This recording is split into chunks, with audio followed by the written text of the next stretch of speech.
Okay, guys, I'm about to start now. Yeah, go. Don't act crazy. No. Oh no, we're gonna wild out. No, okay. Oh, that's the point, right? My name is Koku with blackfilm.com, and I'm here with Sydney Duncan, C. King, and Or Mash, and we're here to discuss VH1's Nick Cannon presents Wild and Out. We're going to talk about season 21, and I want to thank you all so much for joining me. Yes, yes, indeed. It's an Yes. honor. It's an honor. So let's see who am I going to pick on first, since y'all be picking on people on that show. C. King, I think you built for it. Oh, that was a fat joke. Oh, we starting off right. There we go. Okay, Now, see, let me let's tell get you it. something. Speaking of being built for it, there's no way in the world that I would be prepared to be on a show like you guys. I mean, I'm just a very, like, honestly, like, I joke a lot myself, but I'm also kind of a serious person. So you start coming at me like that, like, I'm going to be the person that's just going to be like, cut. All right, get her out of here. Yeah, yeah, So, so, so how do you maintain, like, I mean, even though, like, people can go, like, say the wildest things to you, how do you guys, like, walk away and, like, still, go to happy hour afterwards? because that's family. Okay. Like people, there are people who, like, they know that I'm on the show Hmm. and they'll try me in the street. I would think that, right? Okay. Oh yeah, and and then I gotta hit them with the look. You know, the difference between me and you, bro, is I'm getting paid to tell this Right, story. right. Yeah. So if you ain't got a dollar for me, if you ain't got no check for me, nothing like that, you know what I'm saying? That's on No, you, brother. no, But that on that's the show, uh, you get to like really, it's really how brothers and sisters act. that's okay. Okay. Yes. Those are the ones you love. Yeah. Mm-hmm. Mm-hmm. And Ormash, you have a really interesting story because you immigrated here, and I mean, at least from what I've seen, you kind of came like on some like dollar in a dream stuff, or just like, well, I'm about to do this, and you've made incredible strides in such a short time. What's that like for you to get on the main stage? Because I think that ultimately, like Wild 'N Out, you guys, listen, you don't have to be humble about it. That's a stage that like everybody wants to be on, whether they're a rapper or a comedian. It's a really huge part of the culture. So, Ormash, I'm asking you, just from where you're sitting, how does that feel to have been, catapulted into something this soon, so early, right? And it's like it's all working out. You have your own strong fan base as well. What are your thoughts? I think it really shows me the power of prayer and hard work. Mm-hmm. Because I remember sitting alone, in my room in Jerusalem, and I Mm-hmm. was feeling like I always wanted to come to America. I had this dream. I wanted to make the world laugh. Mm-hmm. I wanted to, or in Hebrew means light, and it's exactly what I want to do. I wanted to light people's day with some jokes, and I prayed to God. I said, Daddy, please, like help me. I don't know what to do, and I Mm-hmm. was scared because you're going to an unknown. You're leaving something, your family, everybody you know. Yeah. And sometimes when you have a dream, I would say I was shy to even tell it to anybody because I didn't want them to kill it Because because it's, because it's not real for them, right? it, No, it's it's also not. like yeah. Mm-hmm. Yeah, they're like, "What are you talking about?" And Right. they're like, "How are you gonna make money? You don't know anybody there. You're just gonna Mm-hmm. go to America by yourself." They thought I was crazy. My mom and my dad, they wanted to. They thought I've lost my mind. And I came on the day of my flight. I never forget it. I went to the bank to take out some dollars Mm-hmm. and in a credit card, and the bank told me, "Oh, we made a mistake. This is a European credit card. You can't use that in America." And the place that I was supposed to stay fell through. So in 1 second, like if a few minutes, Yeah. I didn't have a place to go, and I didn't have any way to access my money. And I said, "Oh my God, what I'm gonna do?" I called my Mm. sister, Bar. She was in Paris at the time, and I told her, and she said, "Or you better get on that plane, and God will be with you. Oh. Don't worry Mm. about it. Gonna work itself out, because if you don't get on the plane right now, you will never get on that plane." I Yeah, no, just that's true. Mm-hmm. And I got on the plane. I landed in LAX. I didn't even know where I was going. Uh, And this older lady, I guess, her overheard my sister talk in Paris Mm-hmm. about the situation. She came to the table and she said, "I'm sorry to listen, but I want to help your sister. I have a place in Westwood. Tell your sister she can stay there until they mail her card."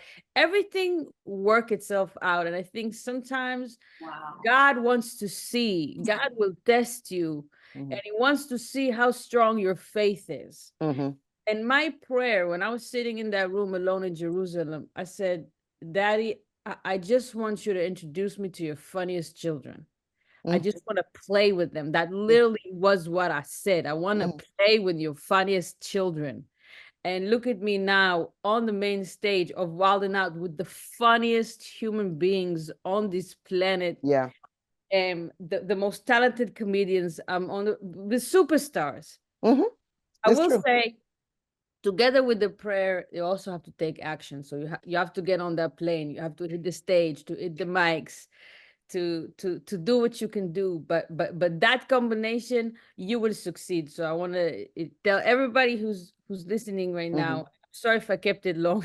Oh no, you're fine. I want to hear didn't it know all. that story. I love it. Oh my God, this made my Friday.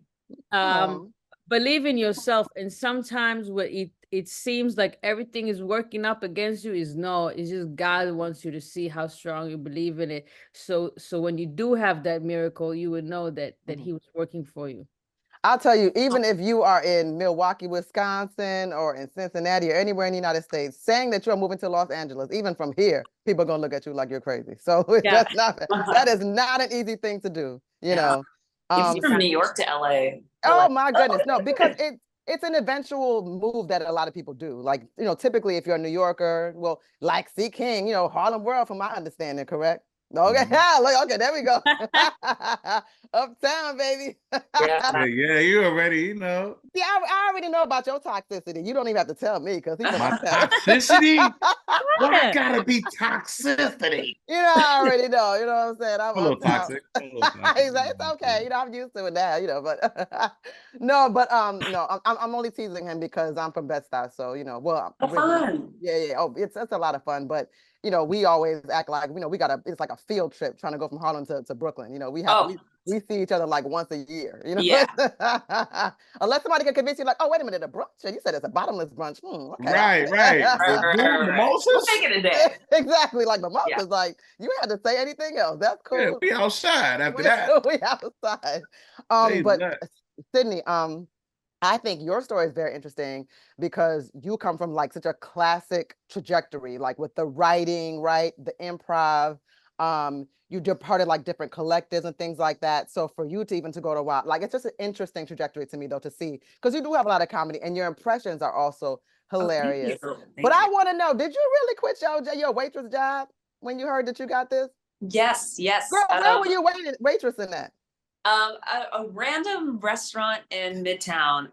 Doing comedy in New York is hard. So you have to keep your day job, but at night you're just running the rounds. And but yeah, I did not think I was getting the job. Wild 'N Out hadn't hired an improviser for a while, and I just felt, oh no, like I'm not a roast comic. I don't do this, I don't do that.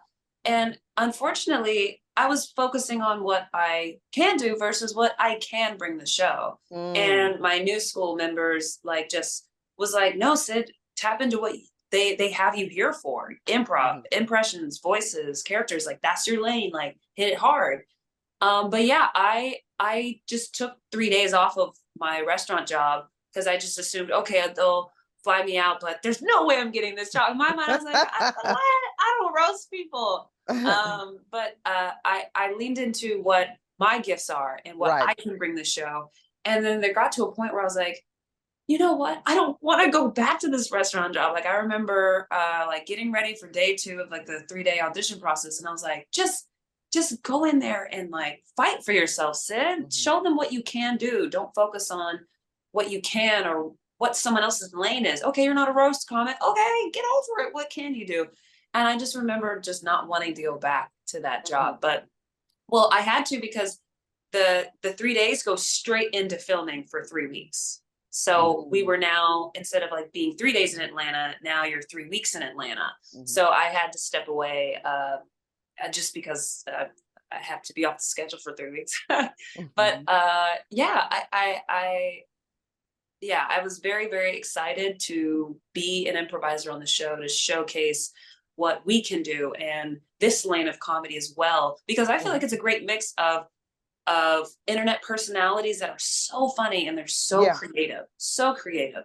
They don't get the coins that they do, I feel, in the more traditional comedy world, but everyone's creative. But I think it's so fun to see the social media girlies, the stand-ups, the improvisers, the impressionists, like all of us come together and create the new school. We can't just be one person doing one thing. I think it was great to come together and show them all, you know, the Avengers Assemble type of thing, and, you know, hit old school with everything we've got. No, everything. Yeah, that's great. And I think with you all bring a tremendous value to the show. Actually, or Mash, I was going to tell you, I'm familiar with some of the work that you've done with Kosha Dills, because Kosha Dills is not going to let you know that he's not around. You know, that man, I mean, you're going to be going to like McDonald's and you're going to see that man like hustling. So I know exactly who that is. So I just wanted to bring that up, that like, listen, it is noted, it is seen. I am familiar with your rap partner, I guess I should say. But speaking, I guess, because right now in this particular context, like I think that anybody could say that, like, you know what it's like to go viral, like, all the time. And you've been at this for a very long time. And my understanding that you've been at this since like high school, is it? That you kind of? Yeah, so fresh out of high school, I was getting into stage plays. Oh, okay, I understand. And coming out of that was, you know, going into comedic roles. So that kind of helped a lot. Then I started working with this group called Church of Laugh, building up my, you know, my improv, my parodies, and the Denzels, my impressions. Yeah, my Denzel, the 50 Cent. So yeah, that like really kind of boosted me, you know, to just kind of prep me to go into what we do on the show. So what do you think about, I'll just ask, and I'm going to ask all of you this, but like when you get to a point in your life where it's like you kind of don't have to worry about some of the smaller things, like you don't necessarily, unless you just spending your money like a crazy person, you probably ain't got to worry about your next meal. You probably ain't got to worry about having a roof over your head. And it's contrasting that too, because I'm not really sure, like, are you familiar with the Harlem of before? Oh, right. I look back at videos of Harlem when I was born. Exactly. And I'm like, Mom, we lived on that block? This is where we lived. Next to the abandoned building, across diagonally from the crackhead. We lived here. And as a kid, I remember looking back at, you know, I'm gonna say the word dilapidated buildings. And, you know, the community, the structure of it all, like, was just horrible. And to see where it is now, you know, not having to worry about the next meal, and you know, knowing that my mother like worked, you know, for 4 of us, 4 kids, you know what I'm saying? Wow. Like, did it, bodied it. I know my mom means I can do it. I love that. I'm capable, knowing what the circumstances that she had. I know that I could do anything. Oh, I'd love to hear that. I'd love to hear that. Sydney, I'm going to kick it back to you really quick, because we haven't really dived up much into, because again, like I talked about how you have a very structured way of having learned to do this. So you show that, whereas like Ormash is kind of like, hey y'all, I'm here, you know, and Seeking, again, like I said, you have a command of the internet, and then you have a more trained background in a different way. And I guess nobody's path is wrong or right or anything. It just, you know, it is. And I actually value what you had to say, Sydney, about, since everybody does come from a different walk of life, you kind of form together, right? So for you, you know, again, walking off that waitress job, like, you know what, y'all, I'm not coming back. Or like, did you, like, you know, and I don't know if you gave them a letter or even really spoke about it, or you just, you know, was a job abandonment. But, you know, again, like you said, New York is a very hard city, right? So what does that look like for you? Like, and I just want to know, like, and I don't know, just like I've seen some of your work, and I've seen how you are online. I mean, you don't strike me as the girl that's wearing a $20,000 Chanel bag. Not saying that I sure am not. Right, but take that Chanel bag and return it. No, I want to know, like, think about the most frivolous thing that you're like, did I really need to buy that? Like, what did you afford yourself? Where you're like, you know what, I deserve this. Okay, so when I got back to New York, I'm a big sneakerhead. I love sneakers. Okay. I've got a whole closet full of just really unique, special, different colors, different special editions, all that stuff. And I bought the University Yellow Jordans that I've been looking at for a really long time. They're just so cute. It wasn't even a splurge, but they're special because every time I look at them, I remember that I bought them as a congratulations to myself. To yourself. So when I look at them, it reminds me of that time in my life where I was like, you got this job, go Sid, go. And they weren't even expensive. It just was more so like, it's a time capsule present for me. And I don't wear them that much because they're just special, because they remind me of coming home to New York and like being able to, like tears in my eyes, like getting the money from Wild and Out to be able to focus more on comedy. You know, I still have jobs. I still teach improv. I noticed that each one of you guys is still doing your thing outside of, I've noticed everyone, old school and new school, like we go in, we do, and I remember Justina being like, and the hustle continues, you know, like how can you make yourself a business? So it's like, I still perform all the time in New York. I still teach improv. I still have a job. I'm still working towards this career that I want. And yeah, New York is still very expensive and very hard. Yeah, it ain't changed, girl. I'll tell you that. But I'm thankful that I don't necessarily have to work in a way that I did leading up to. But it just looks different, and I get to focus more on comedy. So I'm very blessed to be able to slowly work my way to full time. And it's all coming, but it doesn't happen overnight, especially with how expensive New York is. So very thankful. And then and I guess I'll ask whoever wants to answer this, but you know, with Wild and Out, it does give you sort of within our culture, right? In our demographic, like it's a prestigious thing, right? It's a coveted role or position. So you really it's not like you're just recognized by random person walking down the street, or if you're picking up your dry cleaning.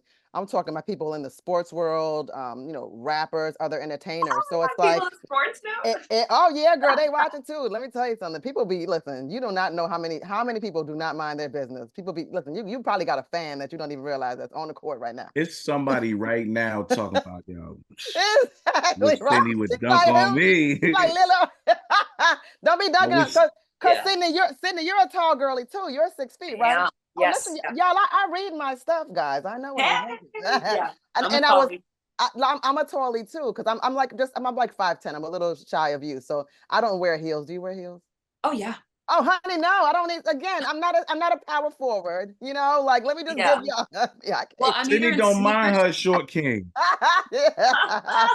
Sydney love her short king. I have not ever so short. You never dated a short king. You know what? Let me tell you something. Because for the most part, like a lot of times people think I'm around 6 feet, but for the most part, most people are shorter than me.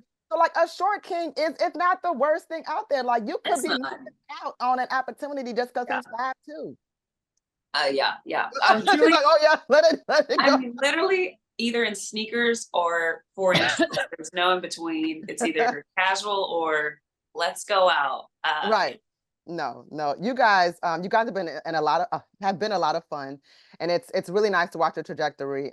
Seeking, of course, you know, I've been really watching you for years, not to be creep life or nothing like that, but I haven't. I appreciate it. I love it. It's really cool to see everything and to see what you ladies have offered to the show as well. Like it's just super dope. And like one of the things that I personally enjoy is just watching people live in their moment and like shine in it, right? So it's like, it's always cool to just root for people like, yo, these people like, yo, I'm sure they are living their best life, and it's only up from there. You know what I'm saying? So I truly appreciate sitting down with you guys, okay?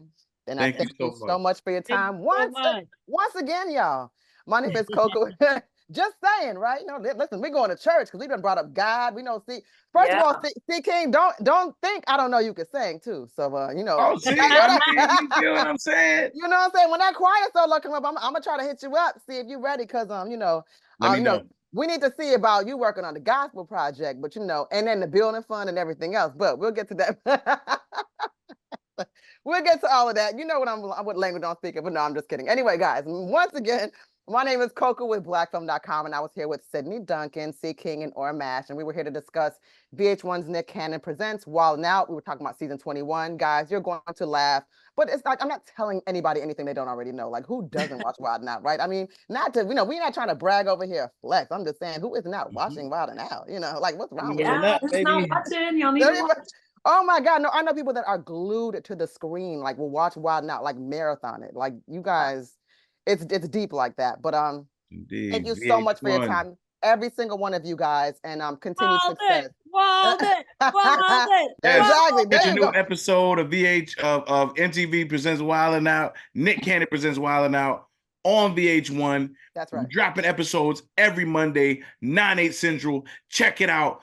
Be a part. You know what I'm saying? Join the conversation. Start hashtagging Wildin' Out. Repost your favorite video, your favorite clip, all that good stuff. Okay? All right. That's the close that we needed. That's what I'm talking about. All right. Okay. Me Talk too. about bars. All right. Yeah.